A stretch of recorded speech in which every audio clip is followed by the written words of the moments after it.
it is unfortunate that there have been a lot of sensationalization of this matter, to the extent that our children are in the streets, talking about a document that they know nothing about. They've only been misled by the hype that is in the social media.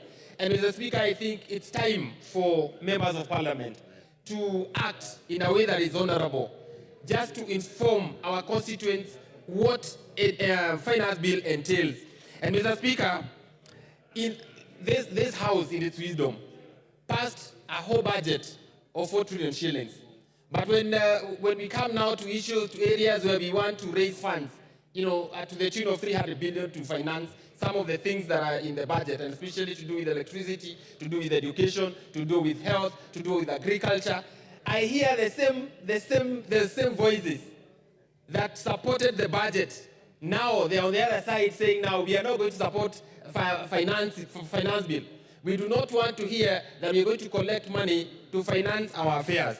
And Mr. Speaker, I think it's about time that we rose above hypocrisy, because there's a lot of hypocrisy in leadership, in political leadership, and call the leaders who are speaking from both sides of their mouth, call them out for who they are. And Mr. Speaker, I want to support this document, and not as is, as we progress to that reading, I believe that these amendments will suffice, and therefore give Kenyans the kind of finance act that will serve us for the next financial year. Thank you, Mr. Speaker.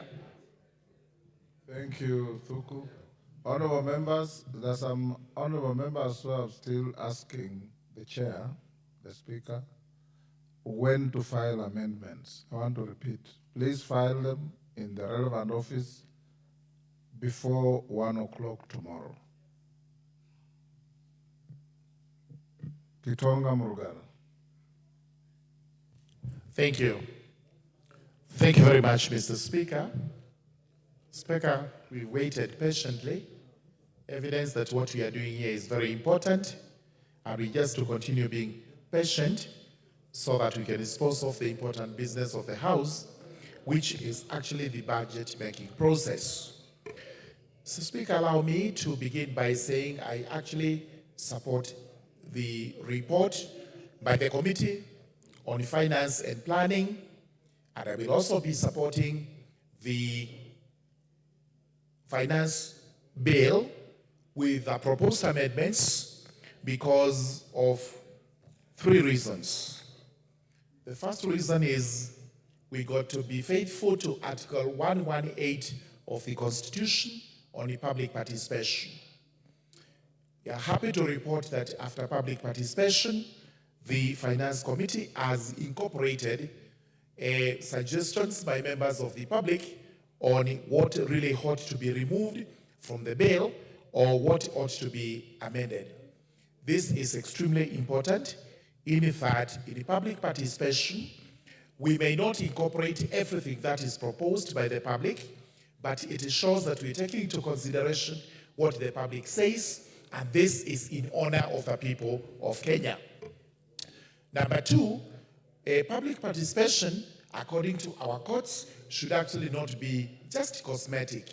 It should be real, it should be practical, so that everybody who participates in it feels appreciated. And this is why we are saying there is no yardstick, there is no measure on what constitutes sufficient public participation, but anything that takes into consideration the views of the public is public participation. And thirdly, this finance bill, proposed finance bill with the amendments, is important in that we must have a finance act for the year 2024-2025. I cannot and I would not agree with the proposal that we should actually reject the entire bill because it may have negatives to the people of Kenya. It also has positives. So what I would propose and urge members to agree with is that at the committee of the whole House, these proposed amendments by the committee and whatever else is going to come from the honorable members of parliament is extremely important, should be looked at with a tooth comb so that we either pass reasonably or reject reasonably. Now, what are the proposed amendments by the committee which are very important? The VAT on bread is out. VAT on sugarcane transportation is out. VAT on electronic money transfer or transactions is out. And many others, including the 2% motor vehicle tax. All this is out. On the same tone, the eco levies on some of the finished products which are imported, these are going to remain. But for the locally manufactured goods, and this is very important to spur up industry and growth, we will have all that tax exempt. This is very important. We also have many others, including positives, that the pension on the tax on pension is now increased from 20,000 to 30,000. We also have an 18 billion, which is supposed to assist the government to employ the JSS teachers, permanent and pensionable. This is very important. Our CDF, our GAF, all this is increased, which is very important. Therefore, on behalf of the people of the Tharaka constituency, I would be urging them that we will support the bill. We will make all the necessary amendments to protect their interests. At the same time, we will be on standby and guard against corruption so that none of this money is pilfered, is lost through corruption. We will also be demanding, like all other constituencies in Kenya, our fair share of development from monies raised in these taxes. With those remarks, I beg to support. Salasia.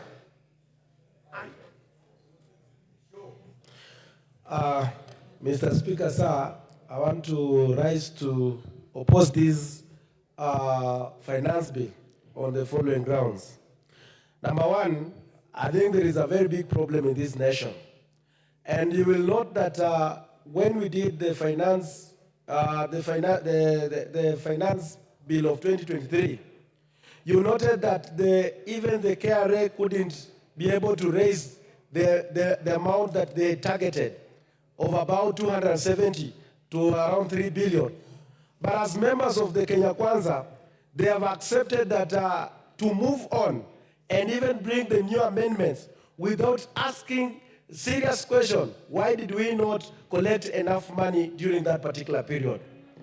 Another question that these members of Parliament of KWANZA are not asking themselves is that the timing of this finance bill is not good, and it's not showing a good picture to this nation. And you have seen the President of Kenya moving all over the world, trying to bring the investors here. But you will realize that whatever is happening in this country is being carried viral to the entire world. Is saying that Kenya is a country that cannot be predicted when it comes in terms of the taxation. Members of Parliament today, as we are here, you have noted that most of the people there, they are not happy. And we are elected by those people to represent them. By coming up and even bringing and even going ahead and bringing more taxation on digital content creators. And that is the only area that most of the young people who does not have the job opportunities, they are lining there. It is very much unfair. I think it is high time that we need to go back to our budget that we made as members of Parliament. You will realize that as members of Parliament, we did not scrutinize when the President said that we should live within our means. Indeed, even the Parliament, and I want to thank the Speaker and even the Clerk of the National Assembly, they made us today, we are not traveling across the world the way we used to go and learn.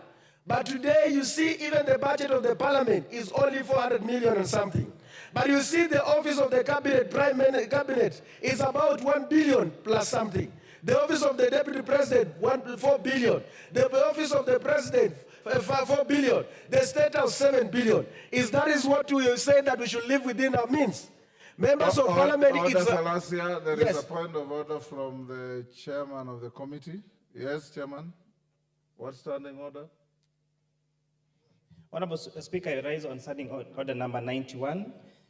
And is it in order, Honorable Speaker, for my good friend, and I hate to interrupt him, the Honorable Salasia, to mislead the House. And Honorable Speaker, one of the reasons why there has been a lot of noise, especially on media platforms, is a misconception there is a taxation that is being introduced on digital, on content creators. Clause 7, Honorable Speaker, because we would like to put this matter to rest, page 555 of the bill, talks about where a resident or an unresident person, being the owner or operator of a digital marketplace or platform, makes or facilitates payment in respect of digital content monetization, goods, property, or service. The amount therefore shall be deemed to be income which is accrued in or was derived from Kenya. This is targeting the big tech companies in the digital platforms that generate their income from Kenya without paying a cent. We have institutions like Netflix, like Google, like Facebook. They generate income here, but don't pay taxation in this country. So this taxation is them paying for the income they generate from Kenya, not the people that generate income from those particular platforms. Thank you. Salasia. Mr. Speaker, I was just trying to highlight some of the things that has created a lot of emotion. And you will realize that the Kenyans, the way this country is being managed, it is being managed is like something else. Why do you want to play with the minds of Kenyans? Why do you introduce the tax on transportation of sugarcane? Why do you introduce taxation on 16% on bread? You want to attract the emotion of the Kenyans and you retreat, but then you have another agenda on that. That's why, Mr. Speaker, sir, I want to ask this House that now we cancel all this bill, we go back to the budget, we stand up from there, we cut off, and then we start from the scratch. But this matter of bringing another new finance bill when the Kenyans are still struggling with the previous finance bill is like we members of Parliament, we are doomed. We are doomed. Members of Parliament, we are doomed. I'm telling you, we are doomed. Watu wa Kenya Kwanza mmenisikia? Honorable Salasia, there is a finance bill each and every financial year. So even next year there will be a financial bill. The following year there will be a finance bill. So it's good for you to know that as well. It's just I'm informing you. Yes. Honorable Justice Kamei.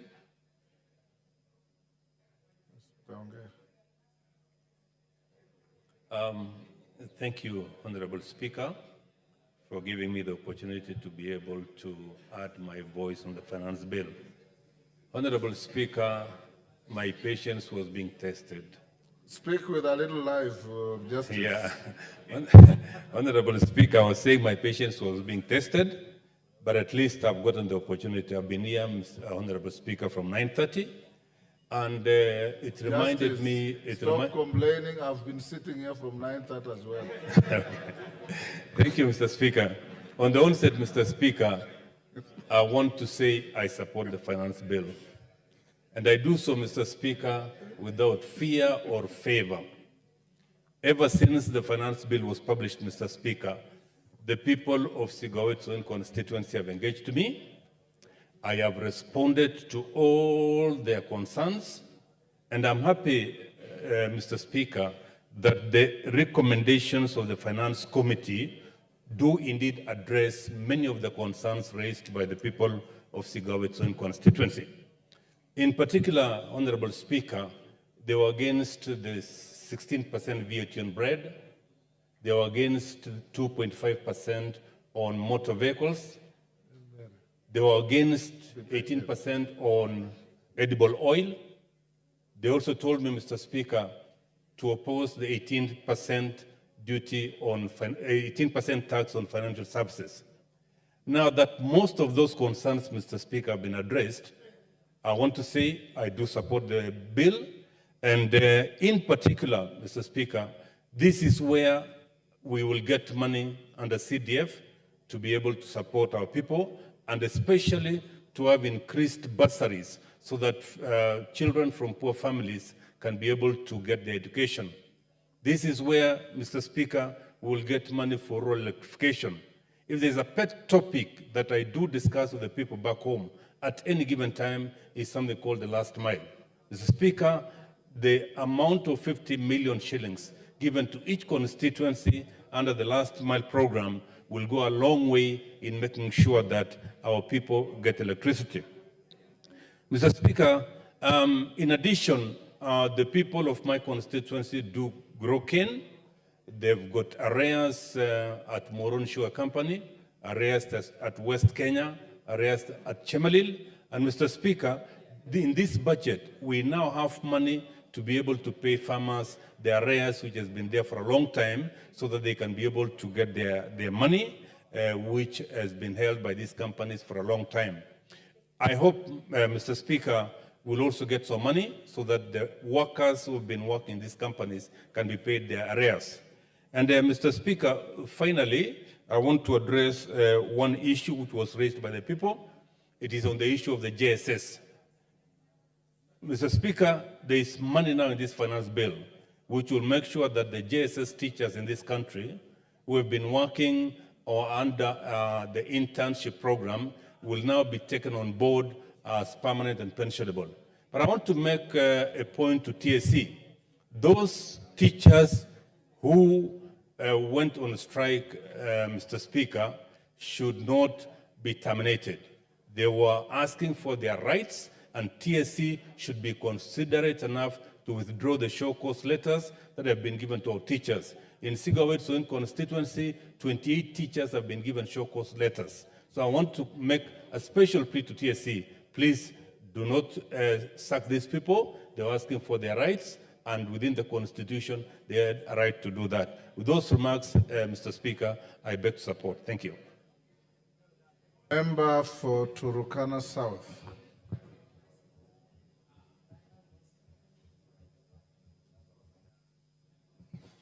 Thank you, Honorable Speaker, for according me this opportunity to give my insights on this Finance Bill 2024.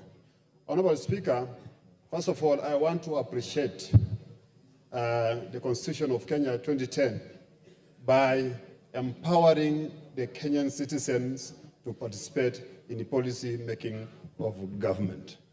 Honorable Speaker, the government has a duty to present the budget and also to present the finance bill. These are two major policies that government intends to meet its promissory notes as it made during the 2022 campaign period.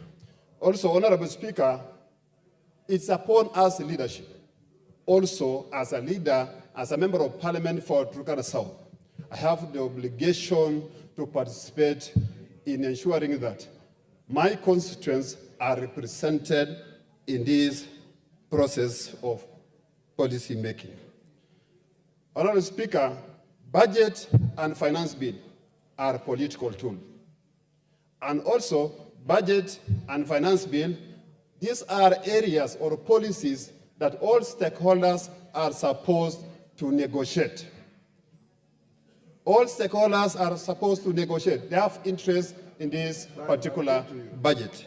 Honorable Speaker, as we talk as members of parliament, we have the obligation to see that our interests, despite the fact that I'm a member of parliament from the opposition side, I have interest in this budget, I have interest in this finance bill. Honorable Speaker, let me go to the Income Tax Act. I have some reservations on the exemptions of some per diems. Honorable Speaker, that aspect of exempting some employees on 5% is discriminatory in the sense that if you look at job groups, a member of parliament or anybody earning more than 50,000, 100,000 will be exempted completely from paying tax on their per diem. Honorable Speaker, I say this is discriminatory. I gave an example of somebody who is in your group J, who earns 58,000. Exemption will be 2,900. The per diem is 6,300. What is taxable is 3,400 shillings. Honorable Speaker, I request the members of this honorable house to exempt all the employees from this tax. Honorable Speaker,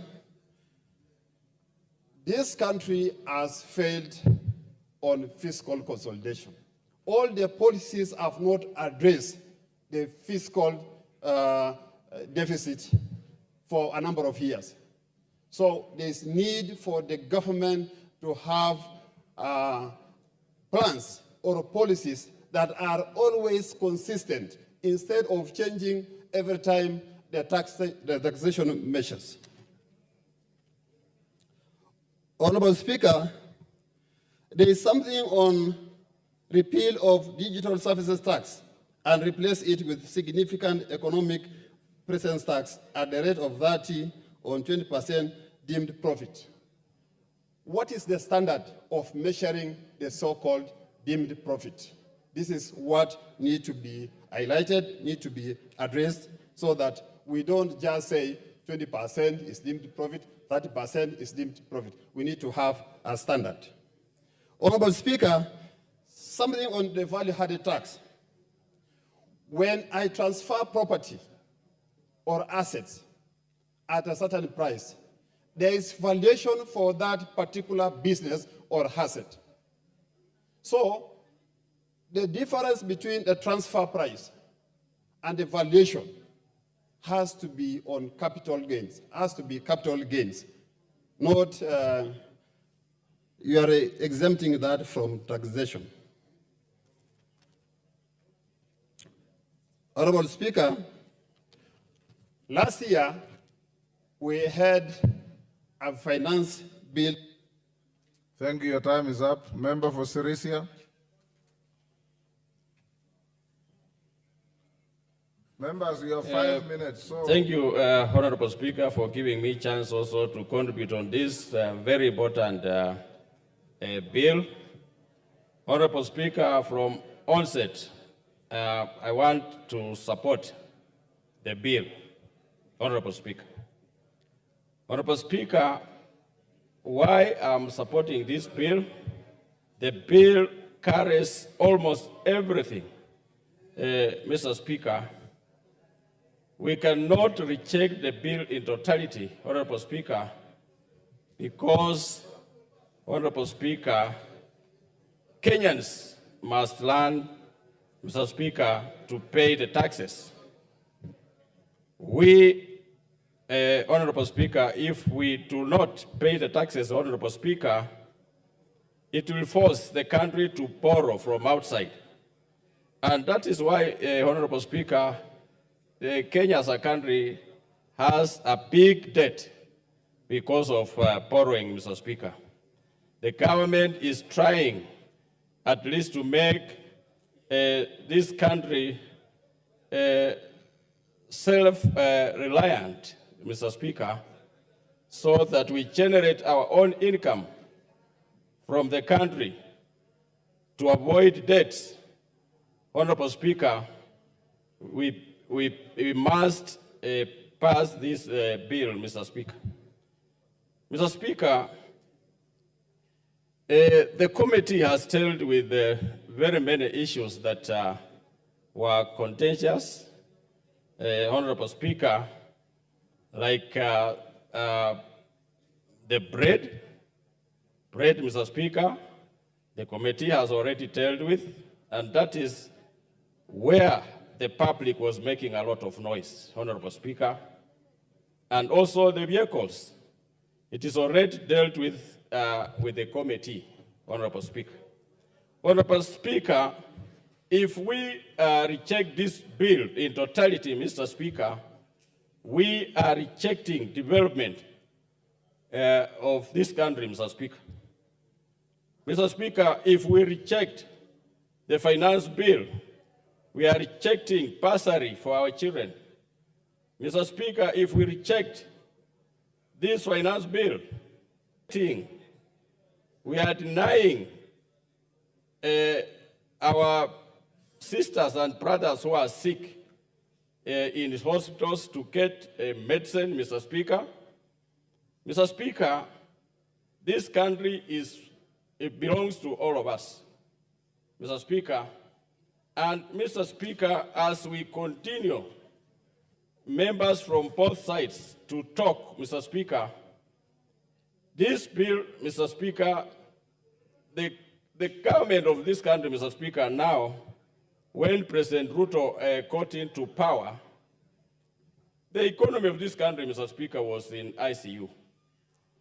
But now, Mr. Speaker, we can see some development that is coming.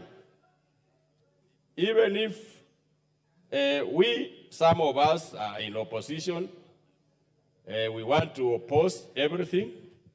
But Mr. Speaker, let's consider and put the country first, Mr. Speaker.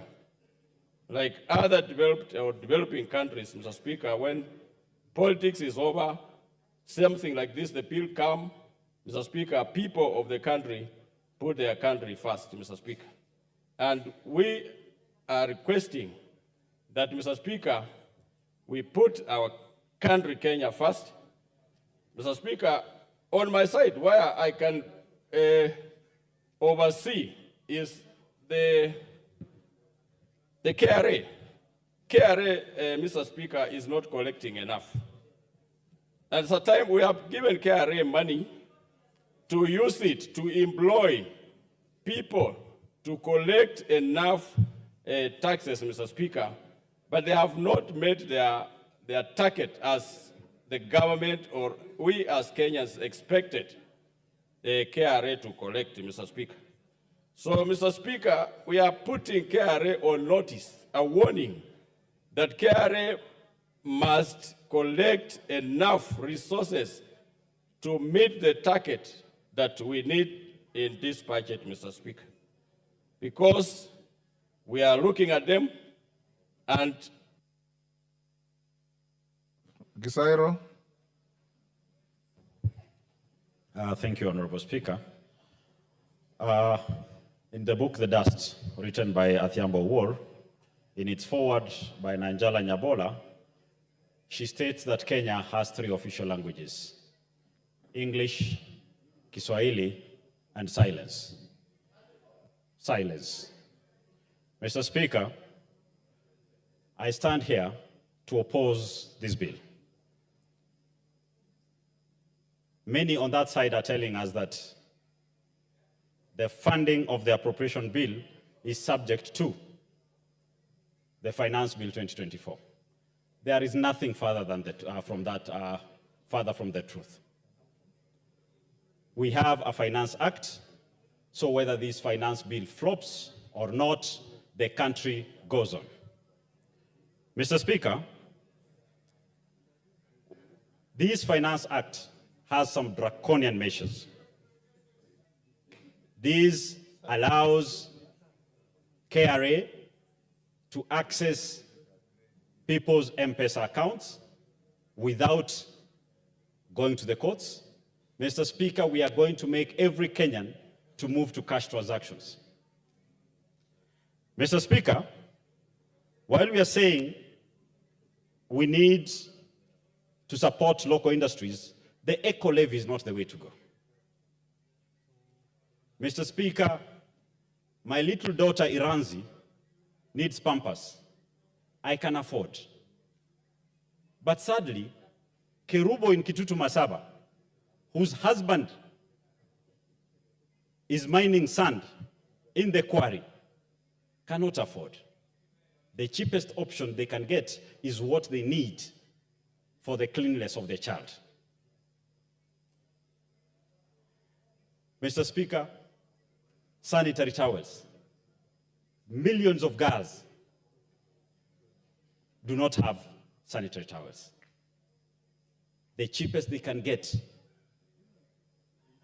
is what we should afford them, whether imported or local. We should not make it any further expensive. Competition brings costs down. So if our local manufacturers cannot up their game, it is not our business to try and protect some few individuals for selfish interests. Mr. Speaker, while the whip of majority spoke in the morning, he correctly stated that I'm a chicken farmer and I do produce eggs. Very true.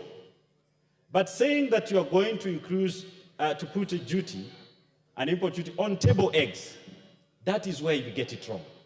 By the fact that we've decided to split eggs into two, table and fertilized, we get it wrong. If I give you 2 eggs, you can never know which is table and which is fertilized.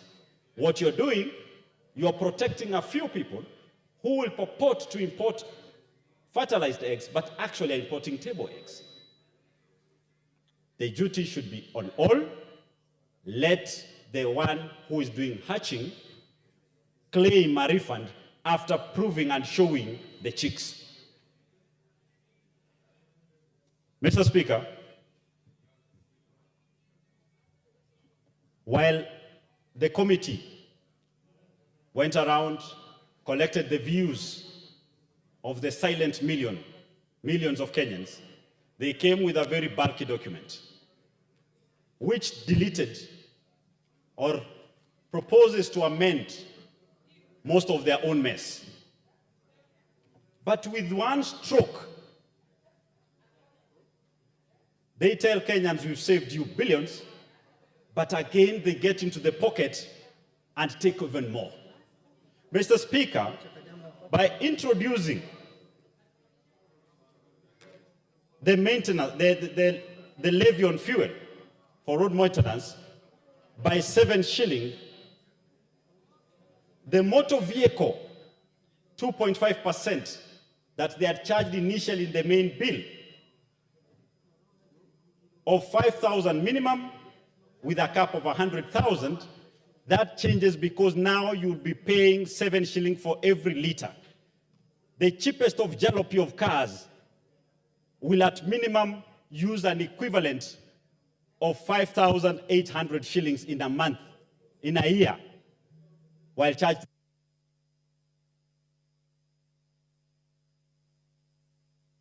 Oh, your time is up.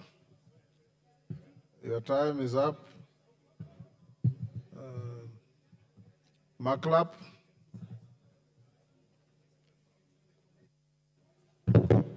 Thank you, Mr. Speaker. First of all, I want to declare that I'm a member of Finance. And Mr. Speaker, I rise to put the record straight. Mr. Speaker, Finance bill as proposed, putting the record straight, the original document, Mr. Speaker, is a creation of the National Executive. Where does these proposals come from the National Executive? Most likely, National Treasury and KRA. When it is committed to this House, Mr. Speaker, it is the honors of members of Parliament as representatives of the people of Kenya to now interrogate, and that is why there is existence of executive and Parliament, because Parliament represents the people of Kenya. Mr. Speaker, when a law is passed in this House, it does not affect people who voted for AZIMIO or who voted for Kenya KWANZA. It affects the people of Kenya across board, Mr. Speaker. Mr. Speaker, I have moved from the original bill, Mr. Speaker, because if we were to vote on this original bill, Mr. Speaker, all of us in this House, including members of Finance, could have voted to draw away this bill, Mr. Speaker. But, Mr. Speaker, our Constitution gave us separation of powers. Separation of powers, Mr. Speaker, here, Parliament will now be able to sort out and protect the people of Kenya from the excesses of the executive, Mr. Speaker. Mr. Speaker, it is that Finance bill has been there even when I was very young. I could watch Parliament where a minister come and say, beginning midnight tonight, this is going to change. That was finance bill, Mr. Speaker. So, Mr. Speaker, when Kenyans try to us say reject finance bill, Mr. Speaker, you wonder whether in fact, our response to most of them is, which clause do you want us to reject? Mr. Speaker, our sitting down for 14 days as members of finance bill and listening to professionals and Kenyans was not an exercise in futility. We listened to Kenyans. And Mr. Speaker, as we listened to Kenyans, another process of the budget making process was going on. Demand, supply. Mr. Speaker, the demand in this country has continued to rise. And that's why the government is coming with a proposal of a budget of 4.0 trillion, Mr. Speaker. When these proposals were brought to this House, Mr. Speaker, just using the words of Junaid Mohammed, most of the members across board in this particular House, Mr. Speaker, rose to say, this is the best budget because it adds us money to constituencies, because it pays for the JSS teachers' confirmation. They actually came rise in this House to support all the budgetary proposals in this House, Mr. Speaker. When it came to the supply, Mr. Speaker, where do we get the money to supply the demand? We get through ordinary revenues, Mr. Speaker. When you add, it will rise to 2.7 trillion, Mr. Speaker. And we have a budget of 4. How do we fix the demand for employment, for roads, for infrastructure, for electricity? How do we fix the demand that is facing the people of Kenya? We fix by ensuring that there is enough supply, and this supply should not be a supply that is going to fix the people of Kenya. So, Speaker, and that is why the committee listened to Kenyans and said, bread, VAT, remove. Fixing this supply is not good. The motor vehicle tax, this tax is not good. We repealed a lot of sections, we amended a lot of sections that we felt it was punitive to the people of Kenya. And ensure that whatever report that we brought to this House, Mr. Speaker, is a report that is going to give a fair tax regime for the people of Kenya so that we can be able to... Time up, Martin Owino. Time up. I appreciate the time. As a representative of the great people of our constituency, Mr. Speaker, and by extension, the whole country who are suffering under the yoke of the bill of Financial Bill 2023, I stand to oppose this bill.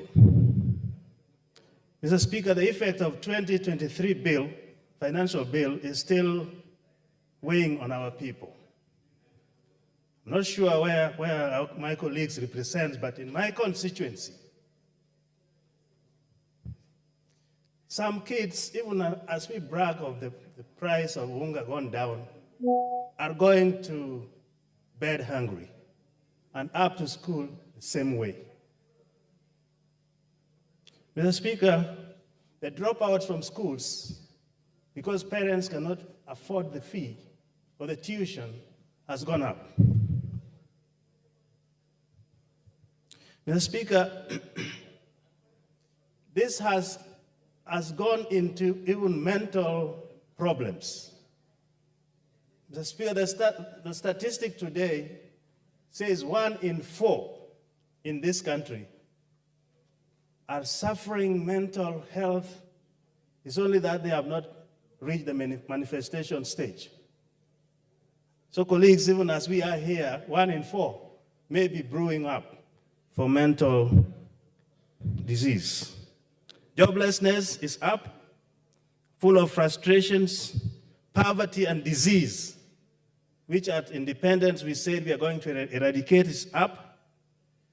But more importantly, Mr. Speaker, what we are observing across the communities, however we gloss over it, is the crude death rate. People just dropping dead onto the morgue. has become rampant because we are overburdening Kenyans with taxes. The Speaker, the problem is not that Kenyans are not paying taxes. No. The problem is that the government is lavishly spending beyond their means.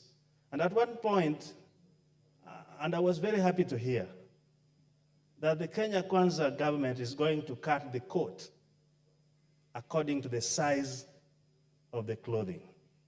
Where that went, we don't know.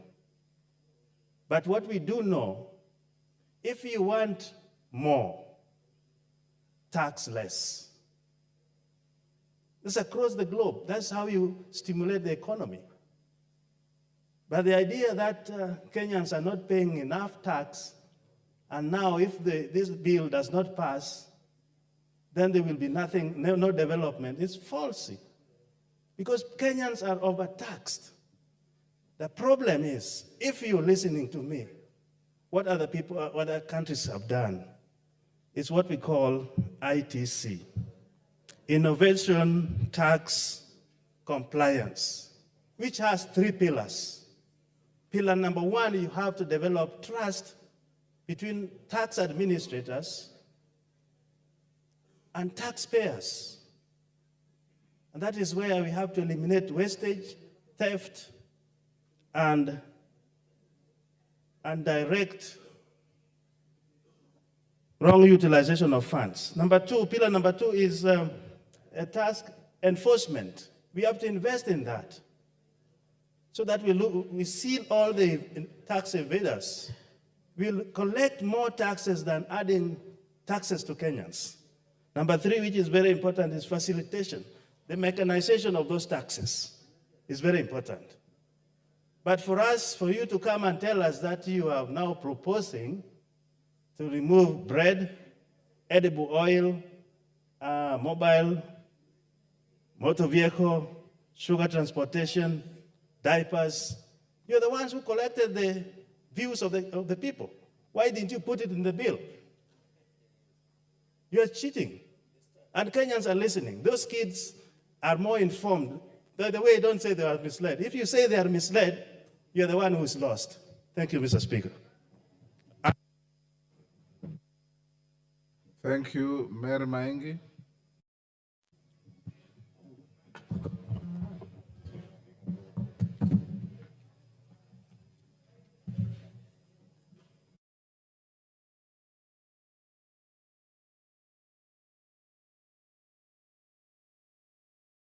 Giving me this chance to contribute to this very important bill.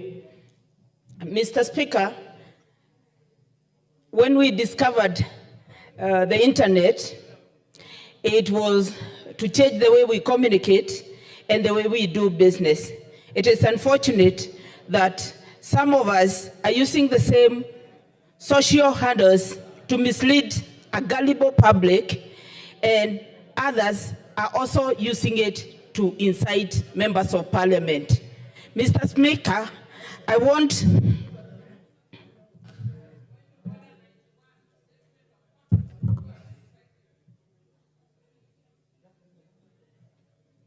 Are you stuck? Thank you, Mr. Speaker. Allow me to inform my colleagues, those might not have read the Committee on Finance report and the Bill of Finance. Mr. Speaker, I want to laud the Committee on Finance for listening to Kenyans and agreeing to drop the contentious issues, and I want to read them one by one. Number 1, 16% VAT on bread will be removed. Number 2, excise duty on vegetable oil will be removed. VAT on transportation of sugar removed. 2.5% on no increase on taxation on mobile money transfer. VAT on financial services and foreign exchange transactions has also been removed.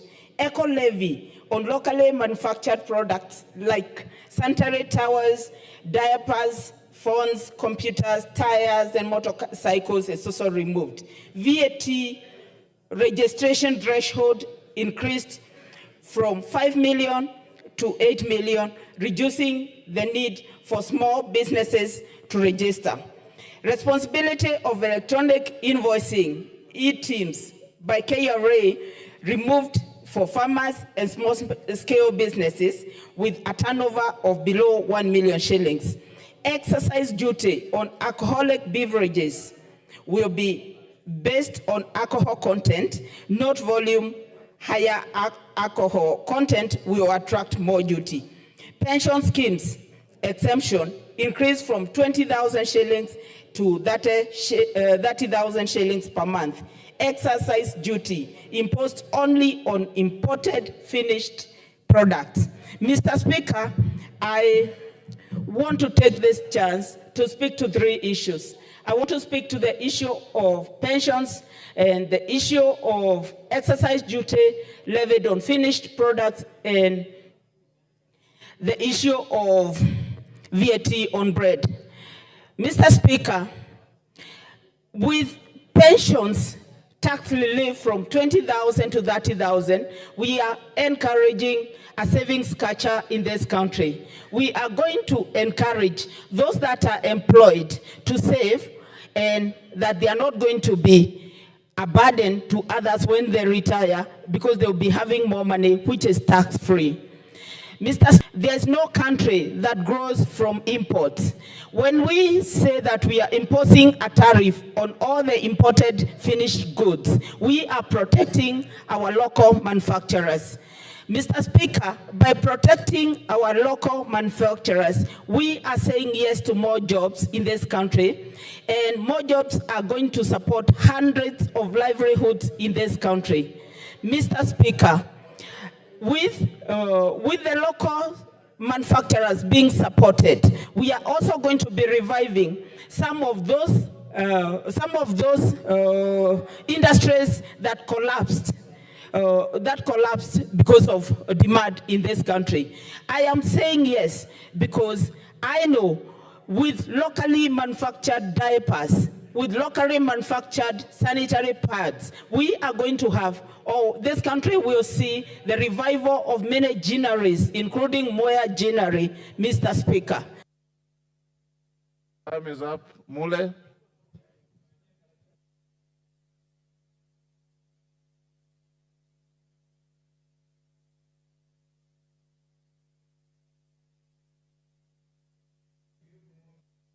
Clark.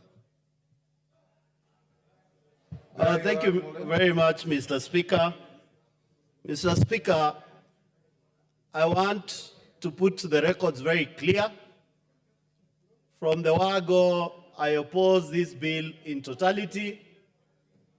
For simple reason, the committee and the KWANZA regime have hoodwinked Kenyans on the basis that they are removing VAT on bread, they are removing motor tax, and the rest. We saw what they proposed at State House. I want to put these guys on notice. There are 3 things which they have introduced in this bill to tax Kenyans more. The first thing they have introduced, Mr. Speaker, it is the new clause of road maintenance levy. And some of us, we are not fools anymore. Mr. Speaker, the road maintenance levy is supposed to raise an estimate of 46 billion shillings, members. The second thing they have introduced in this bill, which is more serious and more fundamental to the common mwananchi, it is the IDF. They are raising IDF from 1.5% to 2.5%, whereby they are targeting to raise an estimate of 12 billion shillings. The third thing they have put on their report and the finance bill is the railway development levy, Mr. Speaker. Mr. Speaker, on those 3 fundamentals, they should be raising a total whooping of 88.8 billion shillings compared to what they are telling Kenyans they have removed, which is 76 billion shillings. So, the question is, when you are telling Kenyans you have removed the 16% VAT, are you not aware the wheat we use in this country to produce bread is 80% imported? Then you increase the IDF and the railway development levy, whereby it covers the 16% you are telling Kenyans you are removing. Secondly, Mr. Speaker, look at the medical imports for the common mwananchi in this country. We as a country, we produce very little drugs. Quite a number of drugs, we import 70%, Mr. Speaker, of drugs to this country. And in the most say that this bill will increase the cost of medicine in this country, you betrayed him because probably she didn't have the facts. Let me give you the facts. 70% of drugs imported in this country will be subjected to railway development levy and IDF, which you have increased, meaning that any patient who is supposed to get drugs in this country, the cost of medication goes up. What's wrong with you people? You think that your foods will tell you the way it is now and the food. Mr. Speaker, I want to say this without any fear of contradiction. The Mama Mboga, the Boda Boda, and the common mwananchi of this country, if we increase the fuel levy through the maintenance road and through this bill, which is 7 shillings per liter, the common mwananchi living on less than $1 will not afford his life again. Mr. Speaker, is not a rocket science. The moment you increase tax on fuel products, you have changed the livelihood of Kenyans. So, Mr. Speaker, we should not waste any more time. We need to pull and ask the committee to stop lying to Kenyans. They have removed bread, they have removed edible oil, they have removed all those things you had put on your bill. For simple reason, Mr. Speaker, we want to call upon all Kenyans tomorrow to wake up and say no to draconia's budget, draconia's finance bill, which is being proposed, and giving Kenyans a knob and bringing that up in another hand called Railway Development Levy, IDF, and the 7 shillings on fuel. Please, don't fool Kenyans anymore. We'll stand with the 52 million Kenyans from tomorrow until sense comes to your mind. You cannot tax Kenyans anymore. I oppose, Mr. Speaker. KJ, member for Dagoretti South.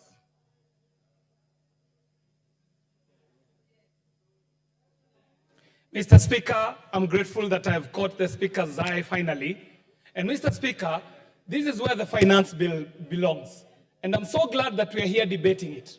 Because, Mr. Speaker, we've got a lot of work to do in clearing and disabusing the misinformation that has been peddled about this finance bill, Mr. Speaker. Misinformation that is even leading our children to the streets on wrong information. Children who have been made to believe that the finance bill is a one clause, one question that will come to the House and members will vote yes or no. Each of every one of those children that I have engaged when they came to my social media asking whether I'm voting yes or no, I asked them which clause, and none of them could respond because they're just responding to what is being peddled in the media. But the finance bill belongs to the floor of this House. And Mr. Speaker, we are able now to tell the truth to Kenyans that the finance bill is what is going to allow us to be able to fund each and every single project that was listed in the budget, Mr. Speaker. But most importantly, Mr. Speaker, we will also be able to talk to Kenyans about the process that we have undertaken, the work that has been done by the Finance Committee, the committee that has engaged Kenyans so robustly that the wishes of the Kenyans have now been heard. There were antagonistic clauses, Mr. Speaker, that were offensive to some Kenyans. These clauses, Mr. Speaker, have been attended to in the right place. And there are even proposals to drop some of these offensive clauses, Mr. Speaker. It is said that a lie has speed, but the truth has endurance. Kenyans were made to believe that when we were passing the budget here is the day that we were prosecuting the finance bill. Some of them were even coming out in the streets on the day we were reading the budget, because the lie was too fast, Mr. Speaker. The lies that have been peddled in media, Mr. Speaker, have been too many. But today, we have the opportunity to put the record straight, that if we have a theme that we can put on this finance bill, the theme is that we have a finance bill that seeks to make Kenya not a net importer, Mr. Speaker. Order, KJ. Yes, member for Busia County. What's the point of order? And under what standing order? Standing Order 91. Kenyans did not lie. They went to the street, and that is what prompted the editing of what you had already put. So let us not call Kenyans liars, but true citizens who cannot allow their country to go into a brink as they watch. Thank you, Mr. Speaker. Mr. Speaker, I might not have the time, I hope my time has been preserved, to take the Honorable Catherine Amayo through the process of budget making in this country. Not moved by external forces. This House moves in its own motion, sumoto, on matters that have to do with budgeting. That the committee was already in the process of engaging Kenyans long before a fake demonstration was organized, Mr. Speaker. And the lie persists, Mr. Speaker, because even some of the photos that we were seeing out of the streets, I can tell you as a graphic editor that they do not belong to this country.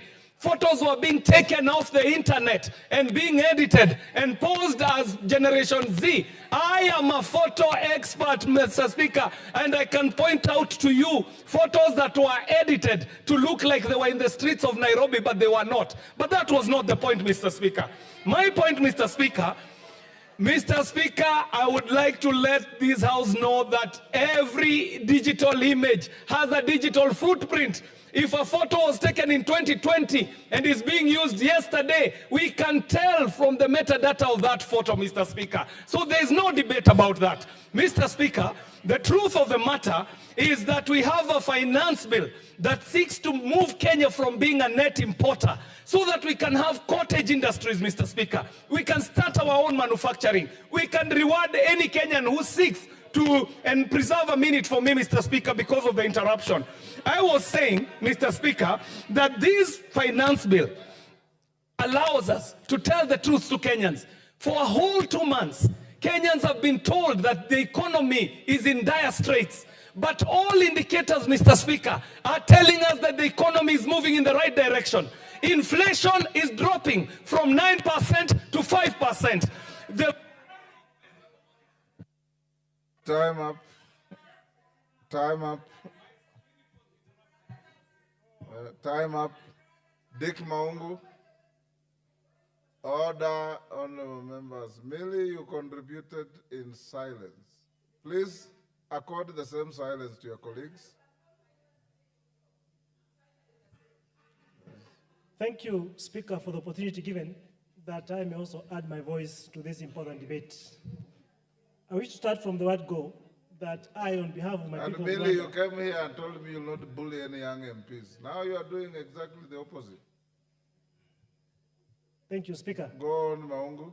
I, on behalf of the great people of Rwanda and the young generation of this country that came out yesterday to speak for themselves, I do want to say that I reject the bill.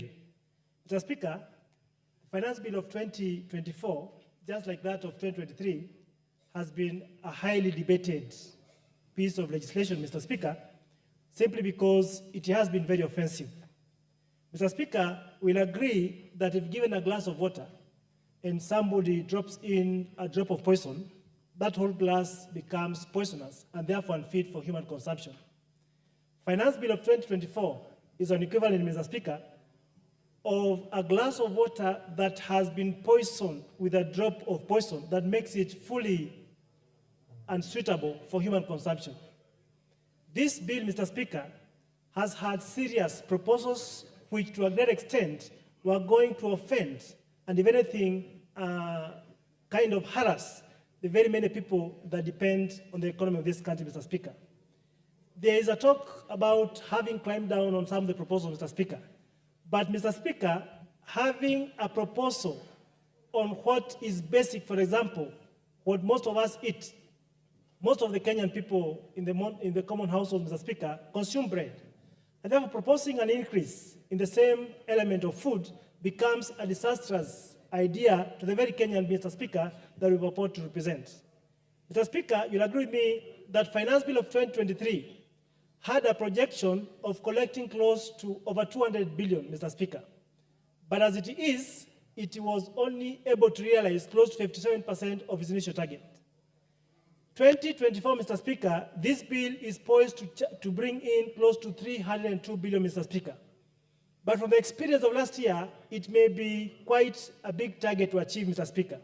Our question, therefore, is why couldn't the government of the day decide to postpone any new increment of taxes for the time being, Mr. Speaker, to ensure that they are able to put steps in place to help them realize the shortfall they had last year, Mr. Speaker. Mr. Speaker, yesterday we saw what has never happened in this country, where a young generation, people in their early 20s, Mr. Speaker, came out to speak for themselves because they felt and believed that this House could not stand in the gap for them, Mr. Speaker. It is embarrassing, Mr. Speaker, to see our young people, Mr. Speaker, sacrificing themselves to go out of the streets because they have lost confidence, they have lost trust, and they have no hope in the institution of Parliament, Mr. Speaker.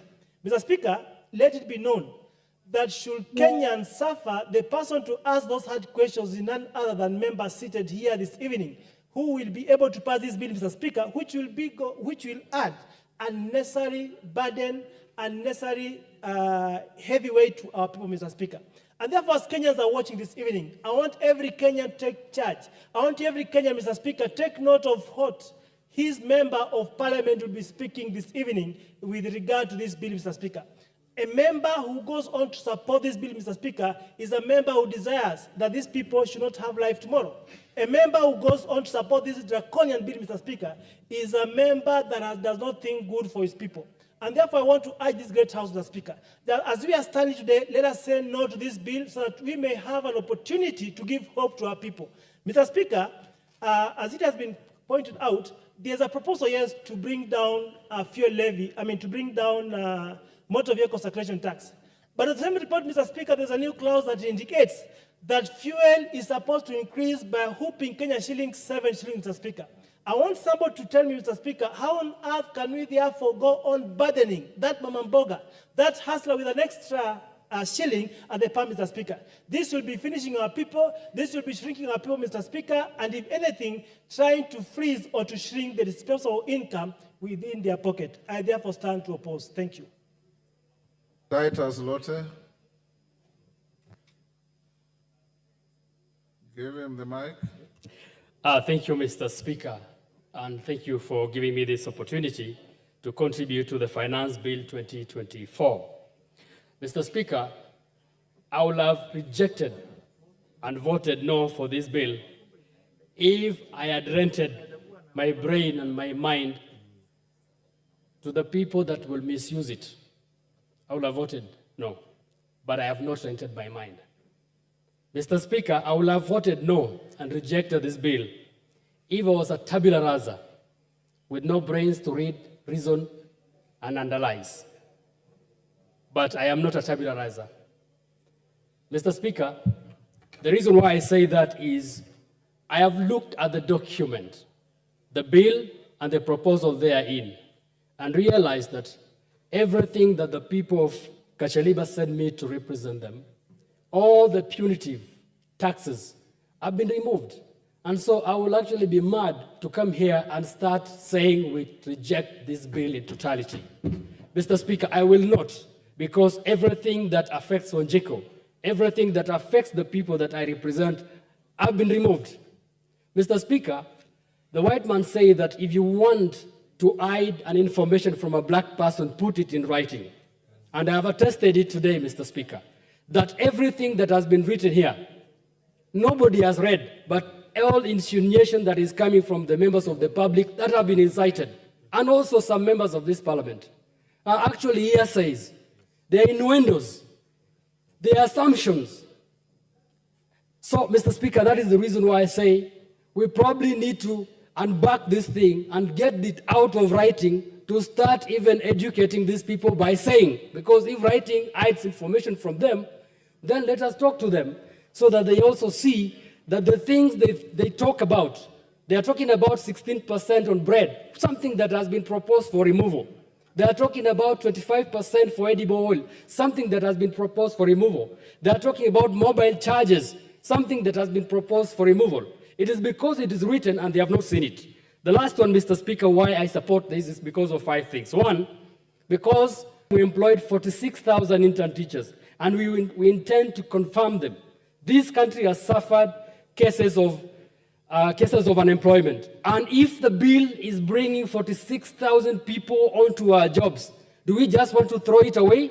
I believe let us also sympathize with those people that are unemployed that want to get a job. Because if they get a job, they are going to improve the economy of this country. Let us sympathize the 20,000 more that are coming into an internship this year so that they can be employed next year. Let us sympathize. If you say no, you are also saying no to the employment of these people. The next one is about the pastoralists that I represent. For the first time, pastoralists are supposed to be compensated for the losses of their livestock. For me, that's a big thing. Mr. Speaker, I support because of that. I also support again, Mr. Speaker, because of the fact that local manufacturing is supposed to be improved in this bill, Mr. Speaker. I know when I used to work as the CEO of women groups that were trying to form cottage industries that would manufacture the sanitary towels. They were killed because they were cheap imports of sanitary towels from China. Mr. Speaker, if you want to grow our economy, we will need to improve our manufacturing. And manufacturing, we do not need high quality at this point.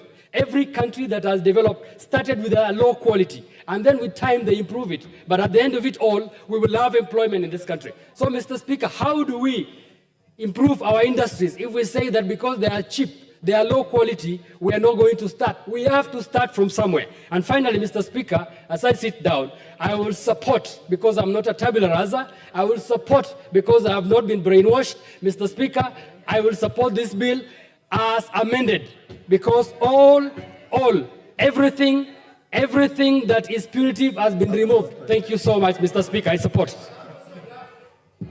Thank you, Dr. Ochanda.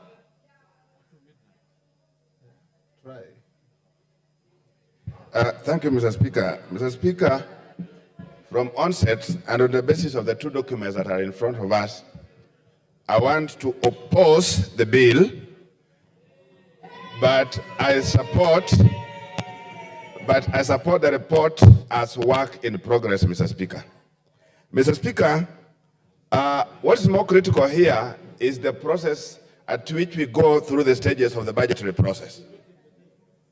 Now, what there is, Mr. Speaker, if you look at these stages from February when we have the BPS, we get to April and May when we are doing the estimates, you get the stage where we are doing the treasury statement, the budget statement, and you get at the stage where we are discussing the revenue raising process. Mr. Speaker, these stages need to be tied. And as a house, because we have not tied them properly, that's where they are missing dots. There are dots along the stages. Mr. Speaker, if you look at now the BPS in relation to the budget, there are definitely different figures, which sometimes go beyond what the BPS expects. If you look at the estimates, Mr. Speaker, you realize that there are figures and there are proposals in terms of projects and activities that our members are doing sometimes without the knowledge in terms of where are we going to raise the money. Mr. Speaker, what I'm trying to suggest, or I'm trying to say is that if we are able, for example, at the estimate stage, be able to be talking about the activities, talking about projects, and talking about what is to be funded. If at that time we have indicative sources of revenue, we have indicative figures, I think will be more useful to this country than where we are deliberately saying that the budget is fine, because there were very many good things in it. But then after a week, we are saying, no, we are not too sure where the money is going to come from, so it is bad. So, Mr. Speaker, this is exactly where I'm still insisting that those stages, we must get away with how to tie them up. There must be a string that ties them from the level 1 up to the stage when we are raising revenue. beyond that, Mr. Speaker, we also need to look at when we are, this uproar. Why is it there's a lot of uproar in the last 2 years?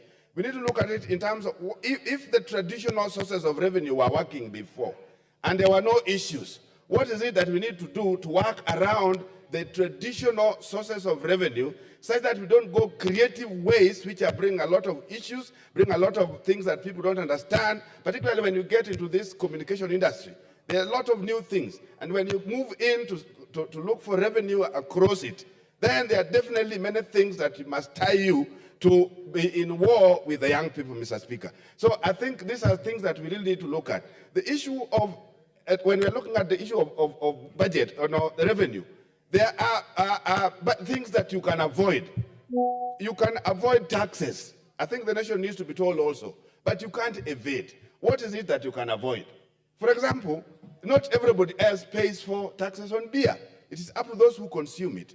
You can avoid that if we get into other avenues where there are things that are brought that are not conducive, are not good for you. You have the space not to get into them.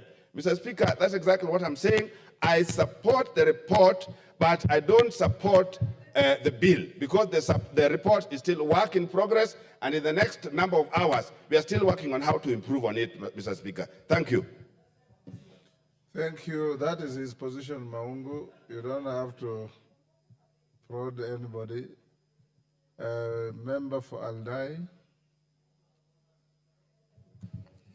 Thank you, Mr. Speaker. I rise to support the finance bill.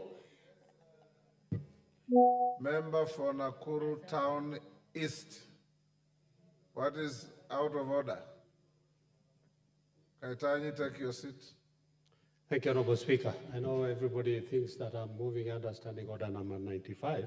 Honorable Speaker, I beg to Standing Order number 30, hours of meeting, and specifically Section 3, 4, and Section 6. Honorable Speaker, Section 3 of Standing Order number 30 says, notwithstanding paragraph 1 and 2, the House may resolve A, to extend its sitting time. B, I don't want to go to B because it's another time and date, and C. 4, it says, a motion under paragraph 3A shall be moved at least 30 minutes before the time appointed for adjournment. And Honorable Speaker, now it's around 55 minutes to the time.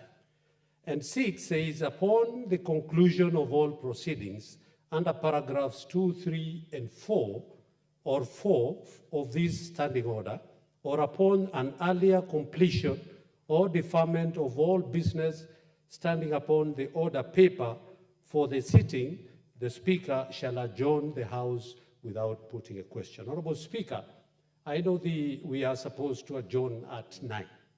And under the standing order, we can be able, if we agree, to proceed. Honorable Speaker, 55 minutes only means 11 members of Parliament who have at 5 minutes.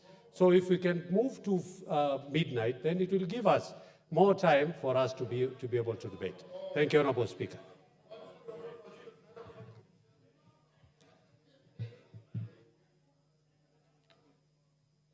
Kaitani, carry on. I'll consult my clerks. Thank you, Mr. Speaker. I had earlier said that I stand to support the finance bill. And one thing we can see now in the country is that the conversation has changed to become politics of about a finance bill.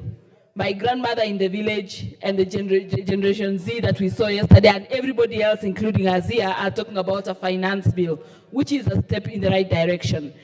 Why do I support the finance bill? One is the introduction of eco-tax. In around 2016, the ban on polythene was imposed in our country. And I think at that time, there was a lot of hue and cry on how packaging will become expensive and how cost of living will become expensive. But NEMA stood its ground and the effect of the polythene ban took effect. Today, our country is one of the cleanest cleanest country because we do not have polythene papers.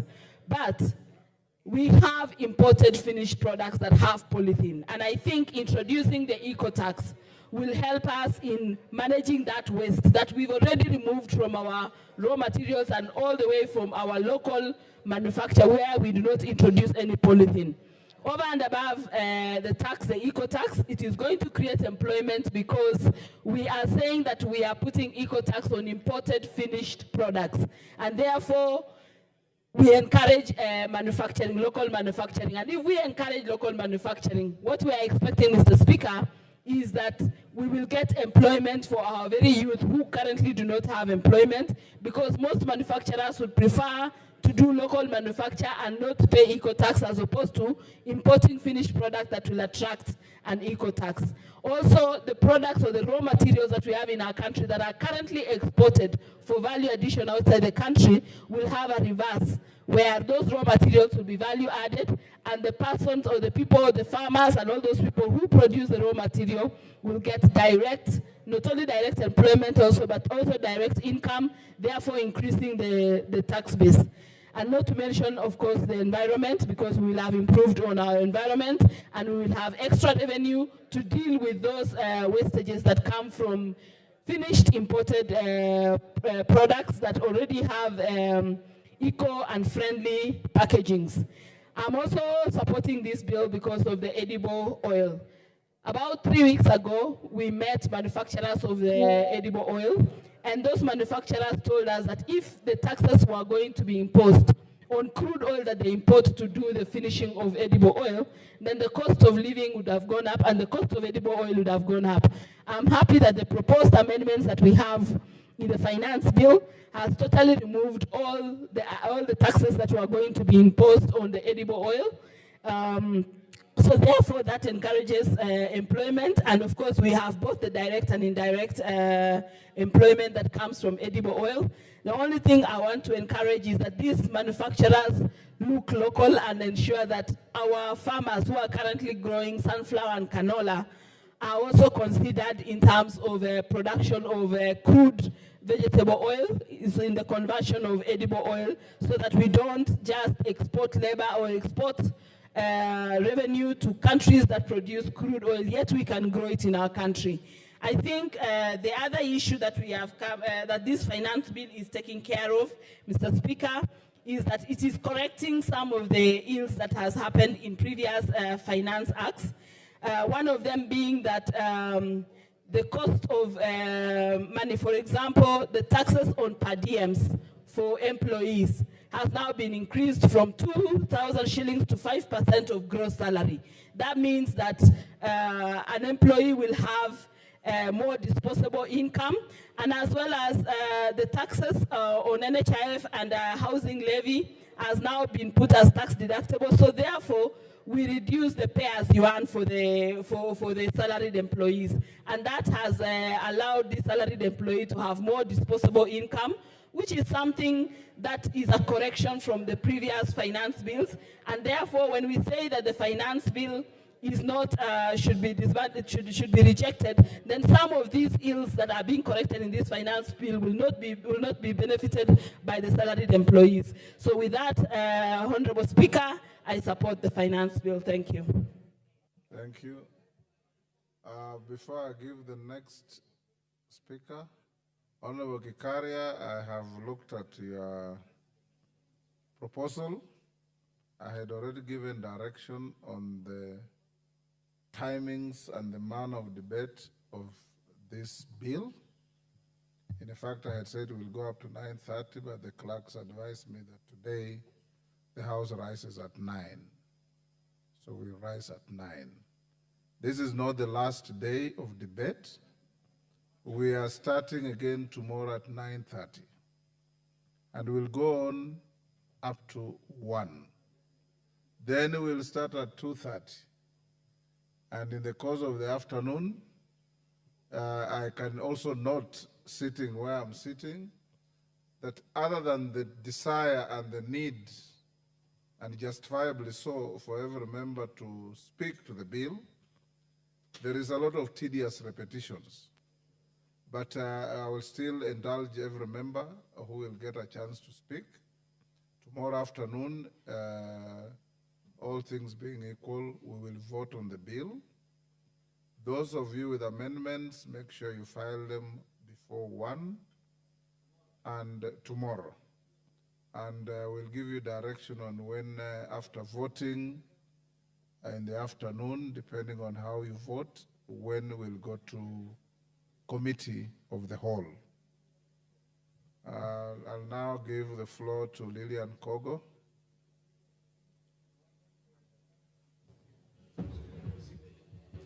Thank you so much, Honorable Speaker. And you, as you rightfully said, Speaker, is that you have as well been there from 9 o'clock, and so have all of us. And this is because of the interest and how emotive this particular issue is.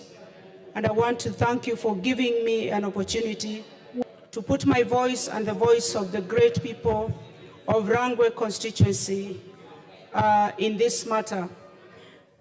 I am reliably requested or required or commanded by the great people of Rangwe constituency to reject the bill, and I will surely do that because they are the ones who sent me to Parliament.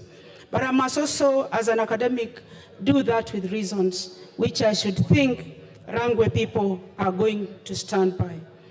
Honorable Speaker, at some point during debate, it was mentioned that every financial year, every year, we would keep having financial bills. We are going to have a finance bill for this year.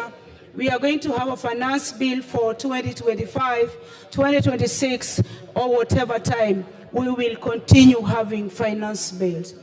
But I want to say, Honorable Speaker, that as much as we want to have finance bills every year, it would be prudent, Honorable Speaker, that if we have an act, that act should be allowed or should be given time to operationalize. We run it for a time, Honorable Speaker, so that we are able to critically analyze or critically make observations on its goodness and on its badness. And even in the course of debate, Honorable Speaker, it was mentioned that probably the young people we are seeing rise up out there may not know really about this finance bill.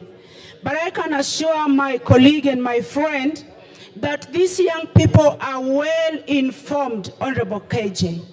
At times they're even ahead of us with information. And these are people who know how to comb and dig information from wherever they are able to get it. So we should not undermine their capacity to be informed on matters that happen in Parliament. And in any case, Honorable Speaker, these are the next cohort of parliamentarians. So I think they're in the exercise of practicing, but they are also exercising their democratic right. They have the right to picketing. So if they do so as young people, we should give them room, Honorable Speaker. Honorable Speaker, having said that, I also want to appreciate what the committee has done. The committee listened and the committee made amendments. So we have on one hand the committee report, but also we have on one hand, the committee did proposals for amendments, and on another hand, we have the bill in itself. So that gives room for hope. And from the point where I stand, I may not be very good, Honorable Speaker, at estimating the age of the substantive chairperson of the Finance Committee. But I can literally guess, Honorable Speaker, that he's a young person. So I want to tell the chair of Finance Committee, my brother and the Honorable Member of Parliament, you are a young person and the young people are looking at your capability and your capacity to run a major docket like that. Let us not take things for granted. It is a career you are building. And I want to say that there are many issues to reject this bill on. When we talk about not bringing taxation or not making gluten-free bread taxable. What exactly do we mean? What is the science behind it? What is the issue on allergies about this? Was it medically informed? So if we start tearing and scrutinizing this bill, Honorable Speaker, to the extent that we tear it apart, all of it will be rejected. But for me and Rangwe people, Honorable Speaker, on the bill, I stand to reject. No? Thank you, Lillian. Taitumu? Thank you, Mr. Speaker, And for those the who want to opportunity. speak, Taitumu and others, those who want to speak, stop menacing the speaker with hand gestures. I can see you and I'll give you a chance to speak. Okay, thank you, Mr. Speaker, for the opportunity. I arise to support the bill. Mr. Speaker, I want to thank the committee. First of all, when I went through the document, I saw 203 entities were given an opportunity to present their views in connection or in relation to the bill. The committee listened to their views objectively and made various adjustments to the clauses that were punitive to the Kenyans and mainly the Mamboga and other citizens of this country. Mr. Speaker, I have heard you make several pronouncements that those who have amendments, they tender their amendments before 1 tomorrow. This is to say that the bill is tendered or the bill is brought to the parliament so that the members can get an opportunity to make an amendment and not to reject that are meant for the posterity of this country.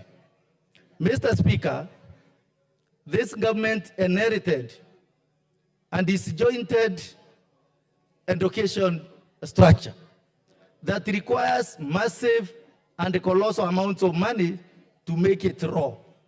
One, Mr. Speaker, 46,000 teachers are about to transition from the interns to JSS to permanent and personal basis. Mr. Speaker, the clauses that were unbarred were dropped, others were amended to make sure that this bill benefits the citizens of this country. Young Kenyans have jammed our phones with messages of reject. But when you engage them by asking them to expound on the reasons as to why we should reject, some go mute, majority of them go mute. The reason is that they have been confused.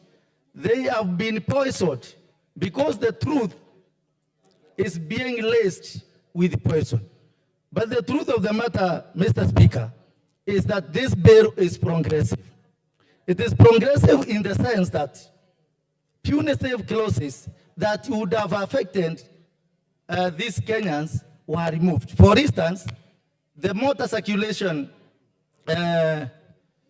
tax was removed. This one would have drastically affected the Mambaboga, anybody who uses the vehicle, those who transport the cabbages, the tomatoes and the rest, or those who use even provox and other modes of transportation to make sure that their merchandise reach the market.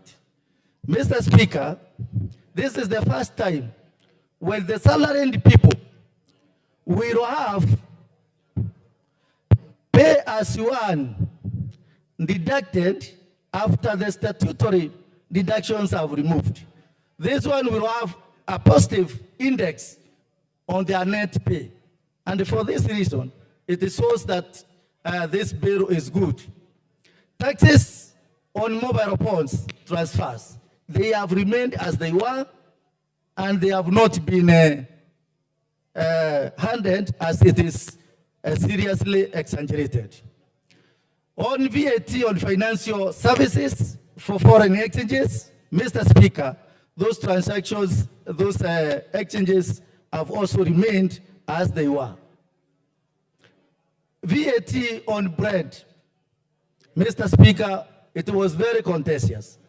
But in the wisdom of committee, through the advice and the democratic space that it gave the stakeholders of this country, the experts, the professionals, and even faith-based organizations, they saw it worthy to have it removed. The eco levy and other levies that were not necessary to be levied on Kenyans were removed. Mr. Speaker, this country requires money. Thank you, Taitumu. Member for Kiminini.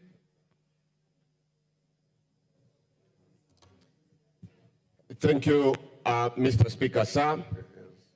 Representing the good people of Kiminini, we know that this finance bill is supposed to be a mechanism to raise funds for the government programs. However, if the government widens the taxation mechanism that affects the people, then I have a right to represent my people and indicate where it's not right. Secondly, Mr. Speaker, we must reduce and rationalize our expenditure. We must live within our means. Looking at this particular bill, Mr. Speaker, completely left out the principle of a sovereign state whereby the Bretton Woods are the ones dictating what we have to put in our budget. Someone sitting in Washington and the IMF does not really understand the pain that the local Kenyan goes through by inflicting a specific taxation on bread, things like sanitary pads, an example. And I would like to say, Mr. Speaker, it's also important that the templates that have been provided by the World Bank, which have worked in other countries like Croatia or wherever, using those templates in Kenya, it cannot work. So it is very clear that, Mr. Speaker, and again, looking at the other side of the House, if you look at something like diapers, you expect that having mostly the younger generation on that side will take care of basic items like diapers. This morning, Mr. Speaker, I saw the presentation by the majority leader, which listed 4 companies that are producing diapers and even sanitary pads. But figures don't lie. If you look at those 4 companies, they are not able to meet the demand of the sanitary pads or the diapers that are produced in this republic. Meaning that majority of those items that are used in this republic are actually imported. What I would have expected from this bill, Mr. Speaker, is for the bill to also state good mechanism where we're encouraging even manufacturers to come in and manufacture locally. Basically, what this bill has done is to try and protect some local manufacturers and, of course, not promoting competency or proactiveness. We should not, in the spirit of protecting local manufacturers, try to put more taxes, especially on critical items like this. And Mr. Speaker, this reminds me in 1775, between the month of April and May, where we had, within the month, we had over 300 riots, which were actually the bread riots. And yesterday, we've seen actually people hitting the streets because of that. And I'll not be surprised, Mr. Speaker, if we don't panel beat this and ensure that we have a good financial bill whereby we will make history as the first country, not just on the continent, but globally, where we will have riots of diapers or sanitary clothes. So, Mr. Speaker, my expectation from this presentation, we having a lot of minerals. We've got iron ore, we've got copper, graphite, magnesia, nickel, all this we have. I would expect that there are smarter ways of seeing on how we can really utilize and take advantage of our natural resources. An example, Mr. Speaker, I'd also expect that on items that are causing some social disorder, like alcohol, an example, we focus on such items where we put even 100% taxes. But touching on items like bread, like sanitary pads, that one I think, Mr. Speaker, really creates a lot of fault on this particular bill. So at this point, Mr. Speaker, I oppose this bill. Thank you. Timothy Toroitich, member for Marakwet West. Give him the mic. Thank you, Honorable Speaker, for giving me an opportunity to contribute on this very important bill. Honorable Speaker, from the onset, I rise to support the letter, the spirit, and the intent of this particular piece of proposed legislation. Honorable Speaker, but with a rider, I support the same, Honorable Speaker, as proposed by the committee. Honorable Speaker, the reason why I say I support the bill with the amendments by the committee is for the reason that, Honorable Speaker, the bill as it was brought to this House is a bill that was in the mind of the executive. Honorable Speaker, the reason why this House is given time to interrogate a bill is so that we can get the input of the members of parliament here and also get the input of the members of the public through public participation. Honorable Speaker, when the Committee of Finance went to collect the views of the public, Honorable Speaker, they never went to collect the views of KWANZA public. They never went to collect the views of AZIMIO supporters. They never went to collect the views of individuals.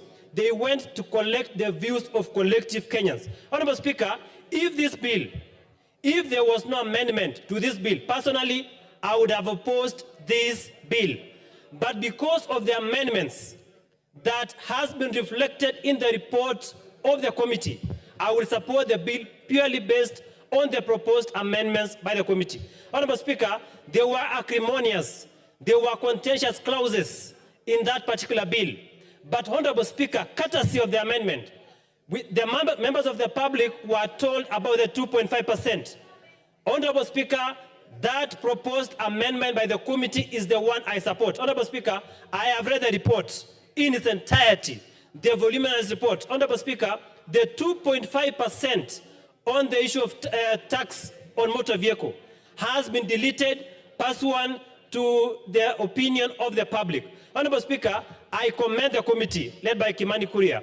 Honorable Speaker, they said that the 2.5% was based on the Income Tax Act. Honorable Speaker, they said the Income Tax Act only deals with income and not assets as the motor vehicle. Honorable Speaker, that is the reason why I support. Honorable Speaker, second reason. This year, the Committee on Budget proposed certain fundamental amendments, and they brought a budget for this House. One of the issues led by Ndindi Nyoro was the issue of equality in terms of allocation of resources insofar as electricity is concerned. Honorable Speaker, every constituency was given 50 million. I saw my friends from the other aisle supporting that proposal. But Honorable Speaker, the question is this: how do we fund? How do we get the 50 million if you don't pass this finance bill? Honorable Speaker, the issue of CDF, all of us from this aisle, from the opposition, supported the increment in CDF. Honorable Speaker, if we don't have enough money to support that increment, how shall we, as a country or as members of parliament, get that particular funding? Honorable Speaker, on the issue of JS internships, Honorable Speaker, there has been demonstration outside there. The internship teachers have been saying they want to be confirmed. Honorable Speaker, I sit in the Committee of Education and Research of this House. Honorable Speaker, Honorable Speaker, in this budget, we have allocated... Yes, what is the point of order from your neighbor? Mr. Speaker, I rise on standing order number 91. Is it in order for the honorable member to mislead the House that the budget proposed an increment on CDF, yet we know CDF is a percentage of the collection? Honorable Speaker, it is not rocket science that the constituencies are receiving depending on the number of wards. But this time round, we have an increment of 30 million per constituency. Honorable Speaker, that is not rocket science. It is an increment that has been reflected in the budget, and therefore it must be funded.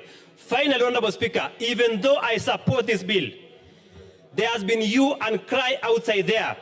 Honorable Speaker, it is incumbent upon the executive to ensure that money collected in this year's financial bill, Honorable Speaker. Thank you, Timothy. Wanjala Raphael.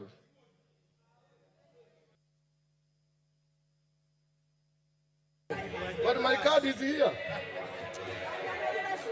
My card is here. Wanjala shall be heard in silence so that he can be able to be silent when others speak. Yes. Thank you, Mr. Speaker, sir. I beg to oppose this motion. Mr. Speaker, sir, this finance bill of 2024, National Assembly Bill number 30 of 2024, Mr. Speaker, I'm also cognizant to the fact that this bill went through the first reading on 13th May 2024 and was committed to the Departmental Committee on Finance and National Planning for Consideration Committee and reporting to the House under the provision of Standing Order number 127. Mr. Speaker, sir, I'm also cognizant of the fact that this bill has 65 clauses and seeks to amend laws on matters such as the Income Tax Act, Cap 47, 1, the Value Added Tax, Cap 476, the Excise Duty Act, the Tax Procedures Act, Cap 469, among others. And Mr. Speaker, you have heard some members saying that if we oppose this bill and it collapses, they say then we will not be able to collect taxes. I want to inform the members that if this bill collapses, we already still have a bill in force of 2023 that will continue. What we are only doing is that we are amending. It's not that there is no another bill. We are just amending the previous bill. Therefore, when this one collapses, members, there is nothing that has gone wrong. We will still continue. And that is what some of us are praying for. Because, Mr. Speaker, you are also aware that last financial year, 2023, we have a bill that was supposed to collect over 350 billion. Now, in this one, 2024, we are proposing, 2024-2025, to get additional revenue of 302 point something billion. But even the other 352, Mr. Speaker, we were not able to collect. So I don't know why this government of Kenya KWANZA, they are too over-ambitious to do what they may not be able to attain. Mr. Speaker, sir, even though these measures might be part of the general effort to enhance domestic resources, mobilization and reducing dependence on foreign aid, as they have always said, and loans, and yet, to us, we know very well that this is the government that within less than 2 years, they have borrowed more than any other government, although they claim not to have been borrowing. It should be done with the sensitivity required and the necessary understanding of the economic situation that Kenyans, situation of the common mwananchi is already shouldering a heavy cost of living in this country.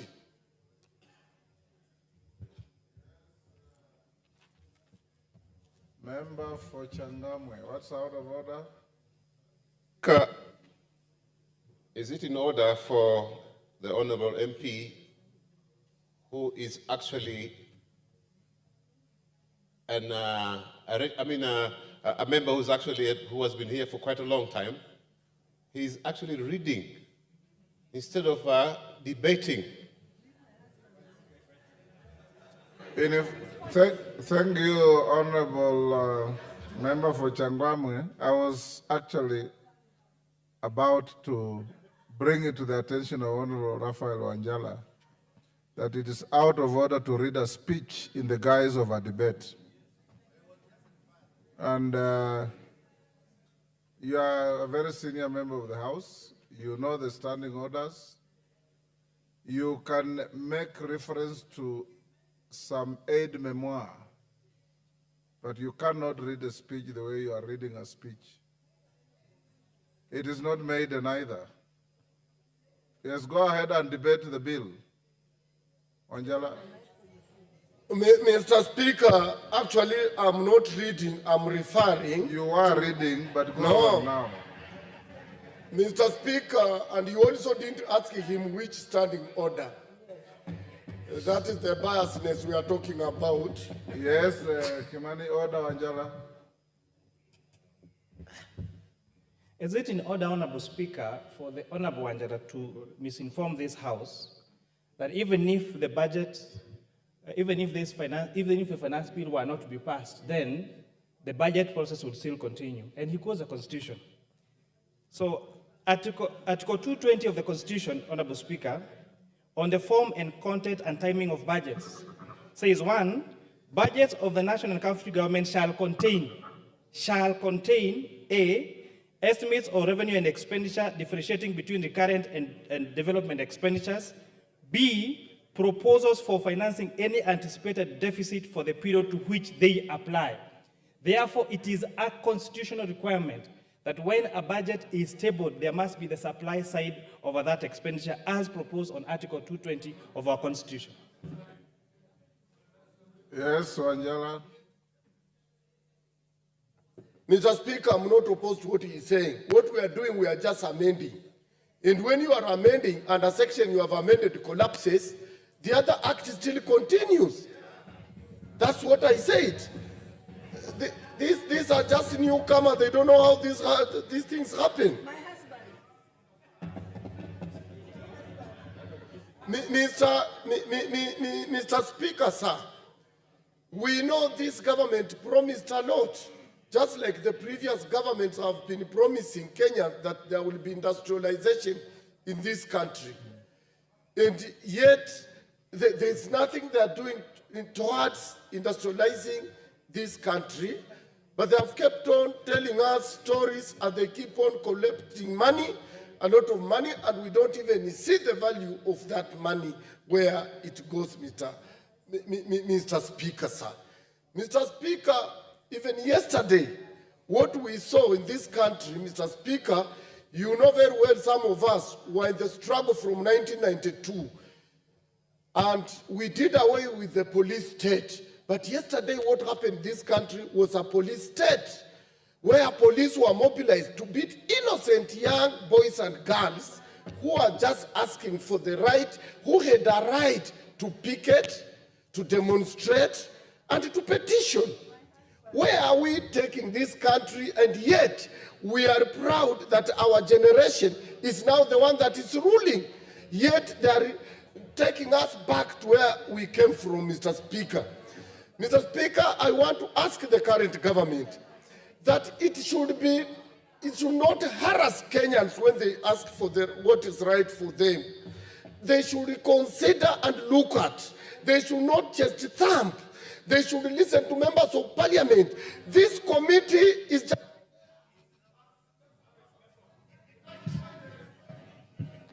Thank you, Honorable Wanjala. And the lesson you learned today is you can see how nice it is to speak without anybody heckling at you.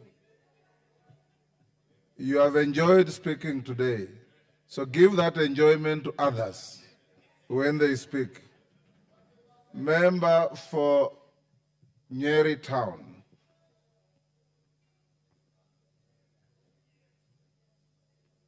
Thank you, Honorable Speaker. I rise to support the finance bill as amended by the proposal or by the report of the Finance Committee. And I urge the chair of the Finance Committee to ensure that by 1 o'clock tomorrow, all the amendments that the committee has proposed are rightfully before this House. Mr. Speaker, I have spoken to the people of Nyeri Town who elected me. I started with the Archbishop Muheria of the Nyeri Archdiocese, who even gave me the report that he presented before the Committee of Finance during the public participation. And Mr. Speaker, I have spoken... Order, Madenge. What is out of order? Honorable... Is it Masara? Yes, yes. Yes, Honorable Masara. Mr. Speaker, the member is out of order because we cannot call, I'm a Catholic by faith. The bishop cannot come and confirm to us in this house that the member of parliament talked to him. So, under Standing Order 91. Order, Honorable Mr. Speaker. Order. Do you have any information to the contrary? He says he spoke to a bishop in his constituency. What's wrong with that? Mr. Speaker, under 91. Order, Masara, you are out of order. Okay. He's not even using the bishop as an authority to advance his argument. He's just saying he spoke to him. Go on, Madenge. Honorable Speaker, I have spoken to my constituents in the market in Nyeri Town. I have spoken to my constituents in Gatito location. I have spoken to my constituents in Rolengo location. And I have listened to their proposals and their objections to the finance bill as originally tabled in this House. Their concerns have been adequately addressed in the report tabled by the Finance Committee in this House. And as a result, Mr. Speaker, all the JSS teachers in the 43 primary schools in the constituency who had been requesting me for permanent, for PNP employment, I can today proudly, in this House, confirm to them that through the funds raised using this finance bill, their employment is guaranteed. I can confirm to the doctors who went on strike in this country over money for interns and their collective bargaining agreement that was not implemented, that the promise given to them will be funded through this finance bill. I can confirm to the coffee farmers of Nyeri and Mount Kenya region that the debt write-off that has been promised by the government, the funds will be raised using this finance bill. Mr. Speaker, the executive brought their proposal to this House. This House has the mandate to look at the proposals by the executive and either agree with them, reject them, or amend. It is incumbent among us tomorrow, if you do direct that way, Mr. Speaker, that we exercise our mandate as a House and contribute towards the advancement of this country in terms of the budget that we passed in this House. Mr. Speaker, we started by passing the budget policy statement that indicated that we would have increased expenditure this financial year. Where did we expect the money to come from? If, when the proposals are brought to us, then all we are doing is saying reject in its totality. A lot of the young men who sent messages to my phone, I engaged them and asked them to specify the particular sections of the bill that they wanted me to say no to. A lot of them just kept saying reject in totality, meaning they had actually not interacted with the document, but they have been fed to believe that this finance bill had nothing good for this country. On the contrary, none of these members has rejected the increase in the CDF allocation in the constituencies. None of these members has rejected the employment of the JSS teachers in their constituencies. None of these members has objected to the payment of the doctors' salaries as promised during their strike. Honorable Speaker, I sit in the Health Committee. We have proposed to implement UHC. None of these members have opposed the provision of improved health services for our people. Honorable Speaker, I support. Yes, Mwango, what is the problem? Thank you, Mr. Speaker, sir. I want to seek your clarity on whether we are discussing the budget or the finance bill.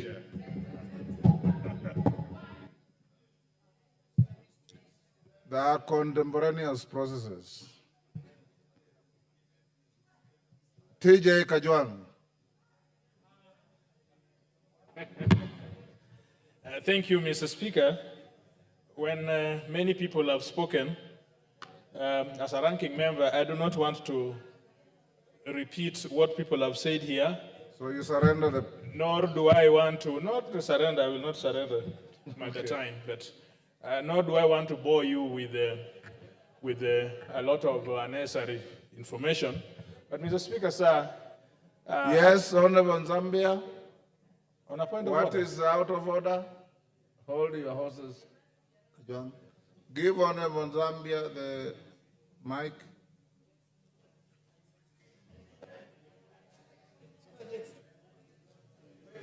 Give him the mic.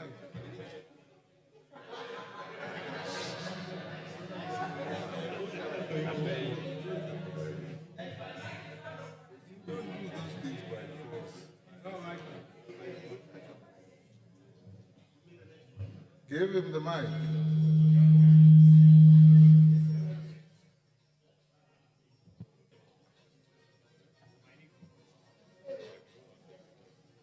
You can. There you are. Thank you, Honorable Speaker. I'm not out of order, but I wanted to remind you that I've been seated here since morning, and when I checked in the screen there, it was almost number 2. Order, so I'm worried that... order, Honorable Zambia, take your seat.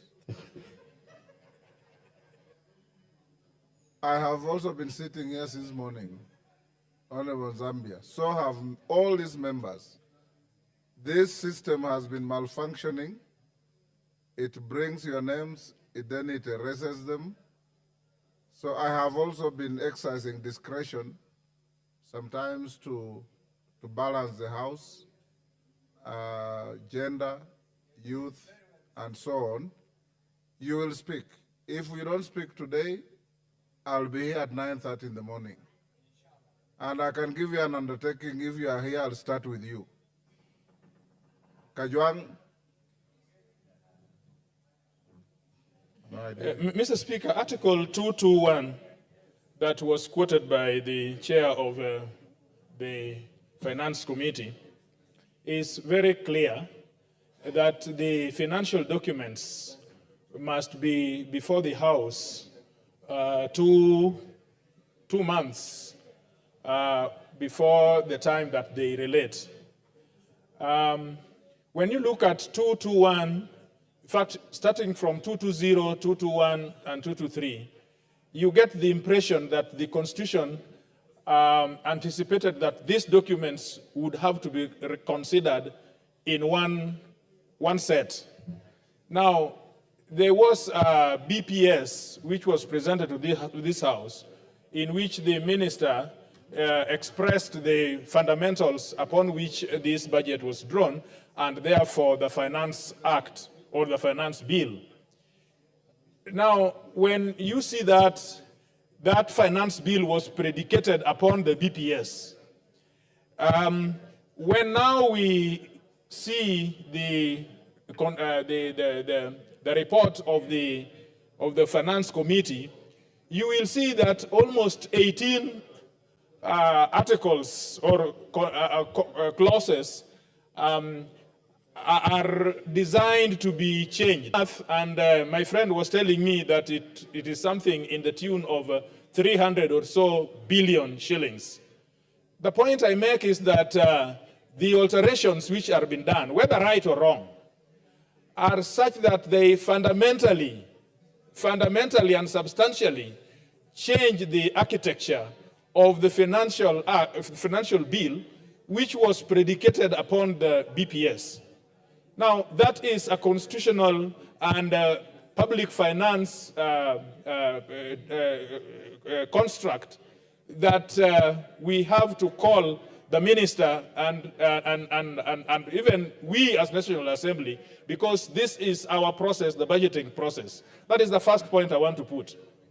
And so when we say that the details are good or we are changing things and so on, then think of, if anything else, a constitutional construct which must guide the budgeting process. And members of the public are entitled that we do good governance and follow the constitutional principles, number one. Number two, somebody said, and this is the only point I want to repeat, somebody saying it is giving with the right hand and taking from the left hand.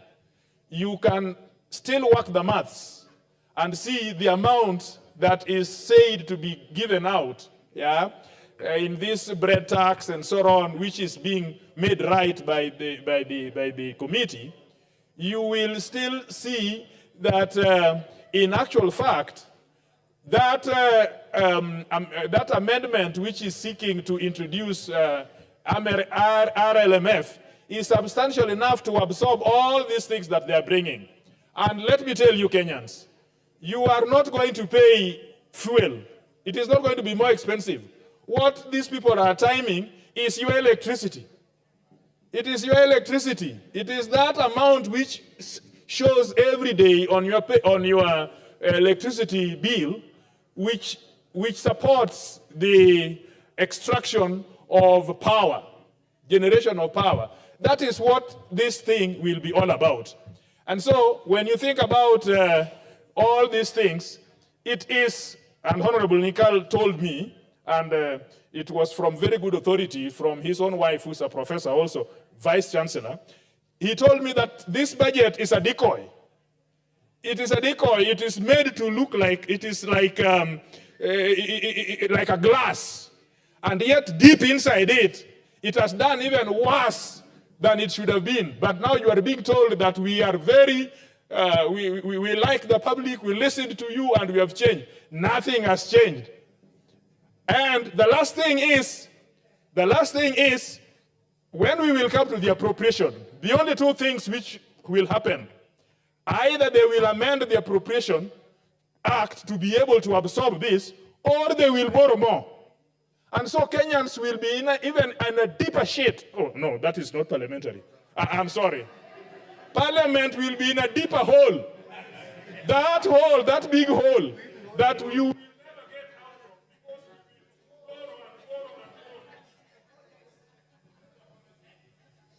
Thank you.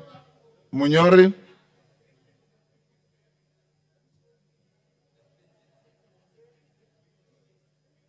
Give the mic to Honorable Munyori. Munyoro. Thank you, Honorable Speaker. I appreciate the honor of getting this opportunity to speak. First, Honorable Speaker, let me say I'm a member of the Finance and National Planning Committee, and we did a lot of work to come up with these amended proposals for the finance bill. And I would also like to appreciate our secretariat, because they do a lot of work. They've had sleepless nights. We have one of them here who's he's been here since morning. And I rise to support these amended proposals for the finance bill. One of the reasons is very simple. I've listened to a lot of people, even members of parliament, who do not seem to understand that the bill comes from Treasury to Parliament. So it's not our bill. What our role is as members of the Finance Committee is to receive the bill, do public participation, and then incorporate that when we are writing the report. And when we are writing the report, we go clause by clause. So each clause that is in the bill, we've gone through it, we've looked at the messages and information that we got from the public, and then we are able to do the report. One of the reasons I support the bill is the issue of we had issues with avocado farmers from the last finance bill when they were told that they should need to register for ATIMs. And I'm happy that clause 51 and by extension clause 57 is coming to rectify that process so that any farmer who is having a gross turnover of less than $1 million shillings per year is not eligible to register for ATIMs. That we've removed tax on craft paper because our tea uses this paper for packaging, and that will go a long way in ensuring that our tea is competitive and farmers get their rightful money. The other issue, I think, is the issue of allowable, that is the housing levy, social health insurance, and NSSF, which were previously not allowable, and they are now allowable in the pay slips. And if you look at your pay slips, initially you'd get the payee before you get those three deducted. So that means that they'll be deducted first, and this is for all employees, which is putting more money because the payee will be less there. The issue of borders. I'm happy that we'll be able to assemble our borders here, and I know, because that is a very large community, and we've been here discussing helping the people who are at the bottom of the pyramid, is that we expect that the cost of borders will be less, and that they'll be able to encourage more of youngsters who want to go in self-employment, get the same income. When you look at the appropriations bill, I think it is fair, because I know in this parliament we're able to know that we will get money for our Mau roads, which I've stalled. And for my people in my constituency, I think this is a very good thing. And that's why I intend to pass the bill. I know we've also been allocated money for electrification, which is 50 million for each constituency. And I'm happy that as well for my constituency. I know we are also getting more money for the coffee cherry fund. And I think for all coffee farmers, this is a plus, because we need to get to support our farmers, and this is coming as a result of the finance bill. So without the finance bill, I think we cannot be able to do what we are planning to do.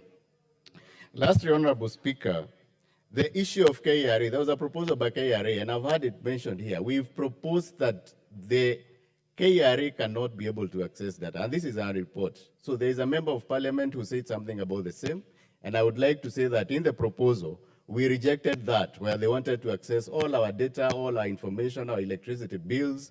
They wanted to access everything. And I say, we need to go through this report. Lastly, I had a very good proposal from a member of parliament who is proposing that because you are trying also, when you are doing the report, to know how you can be able to differentiate between hatching eggs and table eggs. That proposal, you need to bring that amendment.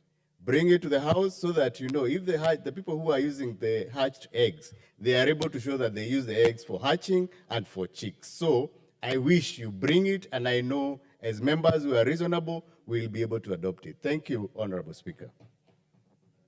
Zambia.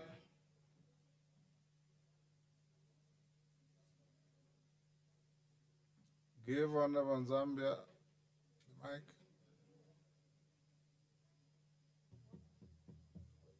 Give me the mic.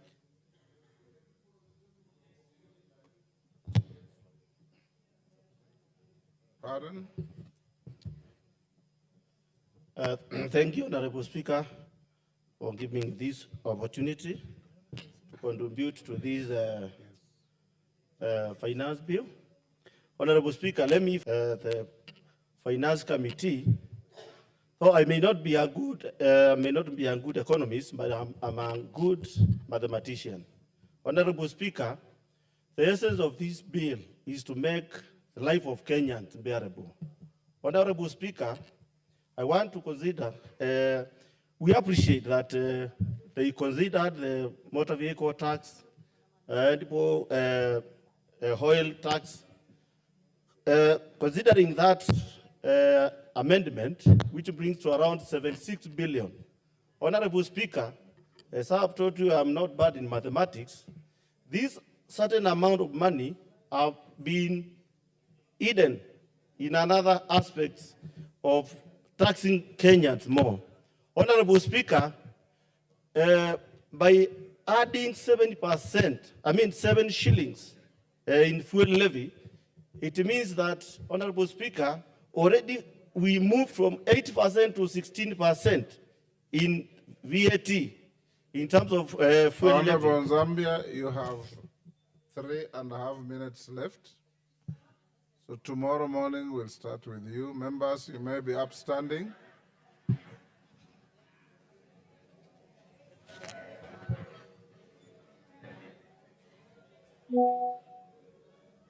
Honorable members, order. Honorable members, it's now 9 p.m. The House stands adjourned until tomorrow, Thursday, 20th June 2024 at 9:30 a.m.